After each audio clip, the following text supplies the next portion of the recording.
আমার হাজবেন্ড মারা গেছেন, তার উপর ৫ লাখ টাকা ঋণ ছিল, কিন্তু পাওনাদারকে আমি চিনি না, তাকে অনুসন্ধানের পরও পাইনি, এখন আমার করণীয় কি? চলুন আমরা তাহলে আপনাদের করা প্রশ্নগুলোর উত্তরে প্রবেশ করতে চাই। আমার হাজবেন্ড মারা গেছেন, তার উপর ৫ লাখ টাকা ঋণ ছিল, কিন্তু পাওনাদারকে আমি চিনি না, তাকে অনুসন্ধানের পরও পাইনি, এখন আমার করণীয় কি? পাওয়ার যদি ন্যূনতম সম্ভাবনা না থাকে তাহলে সেক্ষেত্রে আপনি তার পক্ষ থেকে এই টাকাটা গরিব দুঃখীদেরকে দান করে দিবেন, এবং অর্থাৎ পাওনাদারের পক্ষ থেকে যে আল্লাহ যিনি পাওনাদার এর সব আপনি তাকে দিবেন। এটা আপনি করলে ইনশাআল্লাহ বিদিনিল্লাহ আশা করা যায় যে আল্লাহ তাআলার কাছে আপনি দায়মুক্ত হবে। এমনি মুস্তাফিজুর রহমান আপনি লিখেছেন, বৃষ্টির সময় বিভিন্ন নদী, পুকুর, খাল থেকে যে মাছগুলো আসে সেগুলো খাওয়ার বিধান কি?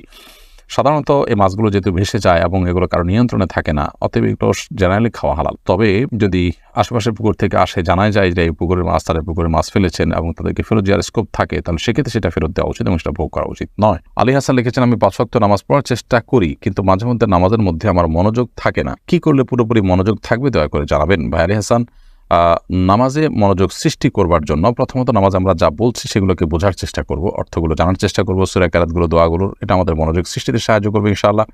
এর পাশাপাশি নামাজে আমাদের যে সূরা কেরাতগুলো পড়ে থাকি আমরা, সেগুলো অর্থ সহকারে বুঝে পড়ার পাশাপাশি ধীরে ধীরে পড়ব, এবং রুকু, সিজদা, উঠা বসা যত সময় নিয়ে যত ধীরে ধীরে আপনি করবেন তত বেশি ইনশাআল্লাহ বিদিনিল্লাহ আপনার সালাতে মনোযোগিতা সৃষ্টি হবে ইনশাআল্লাহ তাআলা। সালাতে মনোযোগ সৃষ্টি হওয়ার জন্য আর অনেকগুলো উপায় আছে। একটি আর্টিকেল আমাদের অনলাইনে এখনো আছে, নামাজে মনোযোগ সৃষ্টির 33টি উপায়। এটি শেখ বিন বাজ রাহমাহুল্লাহ, সৌদি আরবের সাবেক গ্র্যান্ড মুফতি, তার একটা লেখার অনুবাদ আমি করেছি, সেটি আছে সোশ্যাল মিডিয়ায়, দেখে নিতে পারেন।